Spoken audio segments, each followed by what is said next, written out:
le futur. Après le bug de l'an 2000, la civilisation a été éradiquée.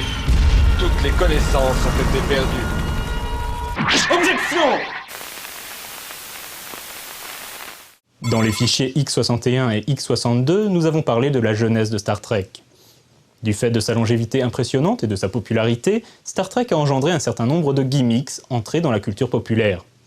De nombreuses séries se sont clairement inspirées de Star Trek, du dessin animé japonais Uchu Senkan Yamato en 1974, jusqu'à la série Babylon 5 commencée en 1993, en passant par Battlestar Galactica en 1978. Même Star Wars doit beaucoup à l'héritage de Star Trek. Lorsqu'en 1974, la NASA commença à travailler sur la première navette spatiale, elle aurait dû s'appeler Constitution. Mais suite à la demande populaire, elle fut renommée Enterprise en hommage à Star Trek. Les éléments scénaristiques propres à la série sont également devenus source de parodies dans la culture populaire. Par exemple, le concept du Red Shirt. Dans chaque épisode de Star Trek, on peut parier que le gars qui se fera tuer par la menace extraterrestre du moment sera un illustre inconnu en uniforme rouge d'officier de la sécurité. Ce sont les fameux Red Shirts, la chair à canon de l'Enterprise. N'oublions pas non plus les petites phrases des personnages, comme par exemple celle de Leonard McCoy. « Il est mort, Jim !»« Mais enfin, Jim, je suis médecin, pas xénobiologiste !» On citera également le « C'est illogique, capitaine » de Spock, ou le « Monsieur Sulu, distorsion 4 » de Kirk.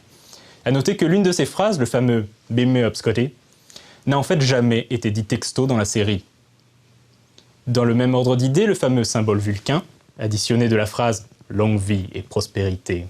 Ce signe fut improvisé sur le tournage d'un épisode par Leonard Nimoy, s'inspirant du signe de bénédiction des Kohanim juifs.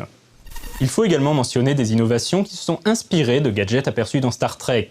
Ainsi, le docteur Martin Cooper, qui a inventé les téléphones portables modernes, a avoué s'être inspiré des communicateurs de Star Trek.